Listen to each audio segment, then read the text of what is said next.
Hi friends, ರುಚಿ ವಿಲ್ಲಾಗೆ ಸ್ವಾಗತ. ಇವತ್ತು ಟೈಮ್ ಇರಲಿಲ್ಲ ಅಂತೇಳಿ ಕ್ವಿಕ್ಕಾಗಿ ಆಗುವಂಥ ಒಂದು ಪಲ್ಯ ಮಾಡೋಣ ಅಂತ ಹೇಳಿ ಬೀಟ್ರೂಟ್ ಪಲ್ಯನ ಮಾಡ್ತಾಯಿದ್ದೀನಿ. ಬನ್ನಿ ಹೇಗೆ ಮಾಡೋದು ಅಂತ ನೋಡೋಣ.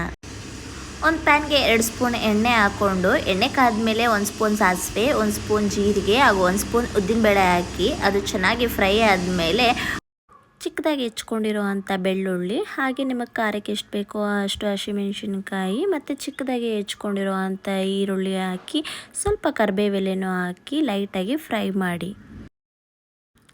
ನಂತರ ತುರಿದಿಟ್ಕೊಂಡಿರೋ ಅಂಥ ಬೀಟ್ರೂಟ್ನ ಹಾಕಿ ಚೆನ್ನಾಗಿ ಮಿಕ್ಸ್ ಮಾಡಿಕೊಂಡು, ಈ ಬೀಟ್ರೂಟ್ 50% ಕುಕ್ ಆದರೆ ಸಾಕು, ಓವರ್ ಕುಕ್ ಮಾಡೋ ಅಂಥ ನೆಸೆಸಿಟಿ ಇಲ್ಲ.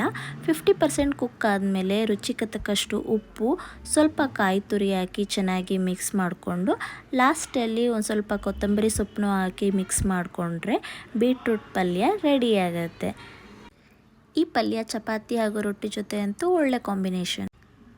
Thank you. ಮತ್ತೆ ಸಿಗೋಣ ರುಚಿಯಾದ ಅಡುಗೆ ಜೊತೆ ರುಚಿ ವಿಲ್ಲಾದಲ್ಲಿ.